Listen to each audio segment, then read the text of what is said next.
प्रिय श्रद्धालु, जय श्री कृष्ण, जय श्री राम, जय श्री राधे राधे, जय श्री महाकाल। इस प्रवचन में आपको श्रवण कराएंगे ज्ञान के अधिष्ठाता सनातन भगवान शिव उन परमात्मा श्री कृष्ण के ज्ञान में प्रवेश कर जाते हैं। संपूर्ण शक्तियां विष्णु माया दुर्गा में तिरोहित हो जाती हैं। विष्णु माया दुर्गा भगवान श्री कृष्ण की बुद्धि में स्थान ग्रहण कर लेती है, क्योंकि वे उनकी बुद्धि की अधिष्ठात्री देवी है। नारायण के अंश स्वामी कार्तिकेय उनके वक्ष स्तर में लीन हो जाते हैं। सुब्रते गणों के स्वामी देवेश्वर गणेश को भगवान श्री कृष्ण का अंश माना गया है। वे उनकी दोनों भुजाओं में प्रविष्ट हो जाते हैं। लक्ष्मी की अंशभूत दिखाई अंशभूत देविया लक्ष्मी में तथा लक्ष्मी श्री राधा में लीन हो जाती है। गोपियां तथा संपूर्ण देव विद्या भी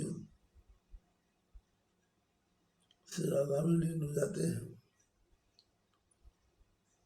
भगवान श्री कृष्ण के प्राणों की अधीश्वरी देवी श्री राधा उनके प्राणों में निवास कर जाती है। सावित्री वेद एवं संपूर्ण शास्त्र सरस्वती में प्रवेश कर जाते हैं। सरस्वती परब्रह्म परमात्मा भगवान श्री कृष्ण की जिह्वा में विलीन हो जाती है। गोलोक के संपूर्ण गोप भगवान श्री कृष्ण के रोमकूपों में लीन हो जाते हैं। उन प्रभु के प्राणों में संपूर्ण प्राणियों के प्राणवायु उनकी जठराग्नि में समस्त अग्नियों का तथा उनकी जिह्वा के अग्रभाग पर जल का लय हो जाता है।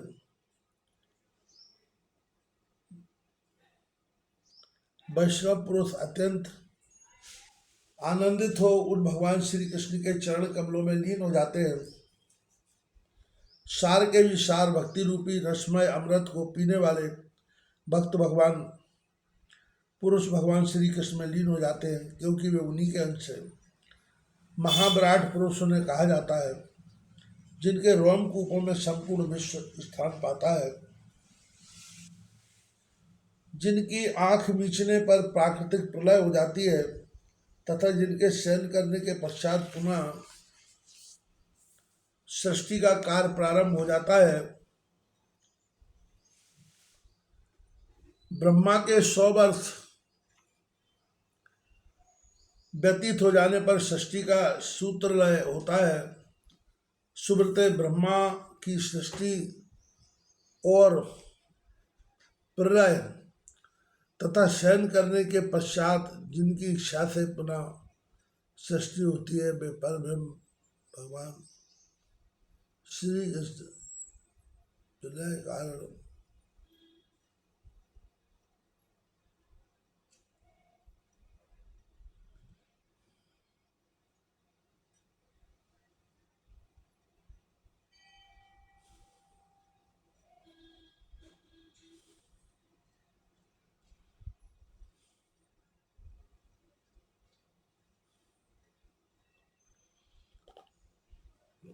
वेद के ज्ञाता विद्वानों का कथन है कि सदे वेद मग्न आशित अर्थात वे ही ये पुरुष हैं जो सर्वप्रथम विराजमान थे। भगवती मूल प्रकृति अव्यक्त होने पर भी व्यक्त पद से संबोधित होती है। उस श्री ब्रह्म ने अविनत्व प्राप्त है।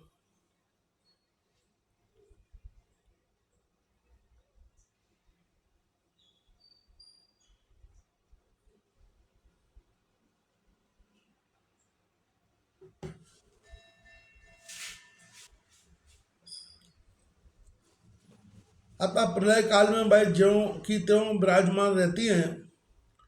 फिर ऐसे विशिष्ट गुणों से संपन्न भगवती जगदम्बा के गुणों का वर्णन करने के लिए अखिल ब्रह्मांड में कौन ऐसा पुरुष है जो सफलता प्राप्त कर सके। चारों वेदों ने मुक्ति के 4 भेद बतलाए हैं। उन सब में प्रभु की अधीनता से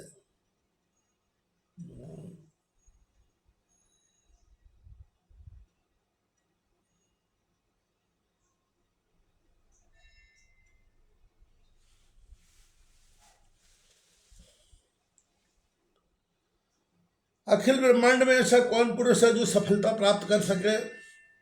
चारों वेदों ने मुक्ति के चार भेद बतलाए हैं। उन सब में प्रभु की भक्ति को प्रधान माना गया है, क्योंकि इसके सामने सभी तुच्छ है।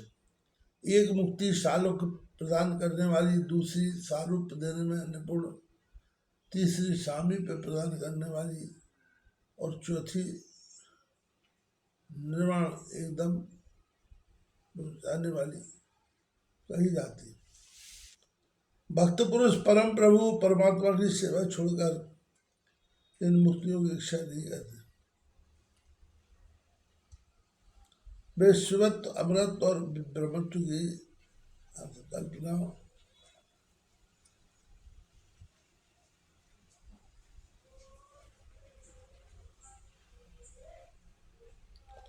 ब्रह्मत्व की अवहेलना करते हैं।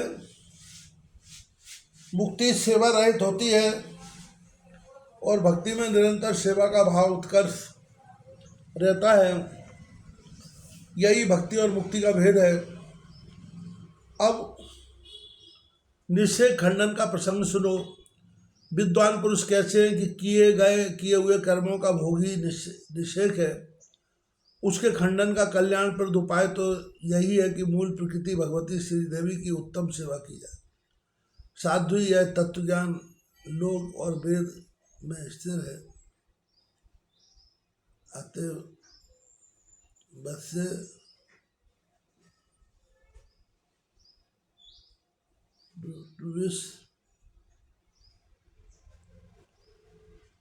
विघ्न रहित एवं सुप्रद मार्ग का सुखपूर्वक अनुसरण करें। इस प्रकार कहकर सूर्यपुत्र धर्मराज ने सावित्री के प्रति सत्यवान को जीवन प्रदान करके सावित्री को शुभ आशीर्वाद दिया। तत्पश्चात वे जाने के लिए उद्यत हो गए। उन्हें जाते देखकर सावित्री ने उनके चरणों में मस्तक झुकाया और उनके चरणों को पकड़कर वह रो पड़ी। उन परम उदार धर्मराज के विक्षोभ के कारण वह दुखी हो रही थी। कृपा सागर धर्मराज सावित्री की यह दशा देखकर परम संतुष्ट हुए। साथ ही उनकी आंखों से भी स्नेह जल की धारा बहने लगी। उन्होंने सावित्री से कहा, धर्मराज बोले, सावित्री तुम पुण्य क्षेत्र भारतवर्ष में बहुत वर्षों तक सुख भोगने के अनंतर उस लोक में जाओगी जहां स्वयं भगवती विराजमान रहती हैं। भद्रे, अब तुम अपने घर जाओ और भगवती सावित्री का व्रत करो। 14 वर्षों तक करने पर यह व्रत नारियों को मोक्ष प्रदान करता है। ज्येष्ठ मास के शुक्ल पक्ष में चतुर्दशी तिथि को यह व्रत करना चाहिए। भाद्रपद मास के शुक्ल पक्ष में अष्टमी में तिथि के दिन महालक्ष्मी का व्रत होता है।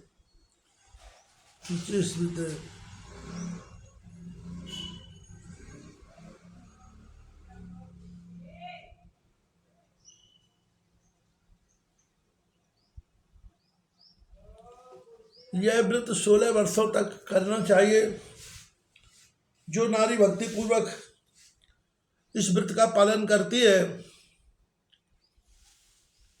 उसे भगवान श्री हरि का परम पद प्राप्त हो जाता है। प्रत्येक मंगलवार के दिन मंगल प्रदान करने वाली भगवती मंगल चंडिका की पूजा करनी चाहिए। प्रत्येक मास के शुक्ल पक्ष में षष्ठी के दिन मंगल प्रदा भगवती षष्ठी देव सेना की उपासना करने का विधान है। इसी प्रकार आषाढ़ की संक्रांति के अवसर पर संपूर्ण सिद्धि प्रदान करने वाली भगवती मनसा की पूजा होती है। कार्तिक मास के शुक्ल पक्ष की पूर्णिमा तिथि को रास के अवसर पर भगवान श्री कृष्ण की प्राणाधिकार श्री राधा की उपासना करनी चाहिए तथा प्रत्येक मास की शुक्ल अष्टमी के दिन मंगल प्रदान करने वाली भगवती दुर्गा का व्रत करना चाहिए।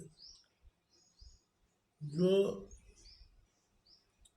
नारी पुण्यवती और सुहासिनी स्त्रियों में पतिव्रताओं एवं यंत्रों में तथा प्रतिभाओं में मायावती विष्णुप्रिया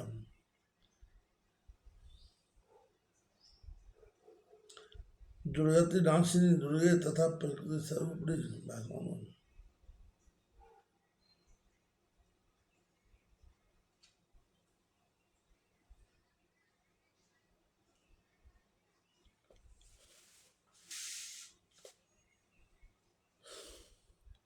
दुर्गा तथा प्रकृति स्वरूपिणी भगवती जगदम्बा की भावना करके धन और संतति प्राप्ति के लिए भक्तिपूर्वक उनकी पूजा करती है, वह इस लोक में सुख भोग कर अंत में भगवती श्री देवी के परम पद को प्राप्त होती है।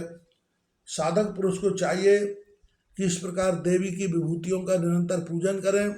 अतएव तुम निरंतर सर्वरूपा मूल प्रकृति भुवनेश्वरी की उपासना करो। इस परमेश्वरी की सेवा से बढ़कर दूसरा कोई भी ऐसा कार्य नहीं है जिससे प्राणी कृतकृत हो सके। इस प्रकार कहकर धर्मराज अपने स्थान पर पधार गए। सावित्री और यति वेद को लेकर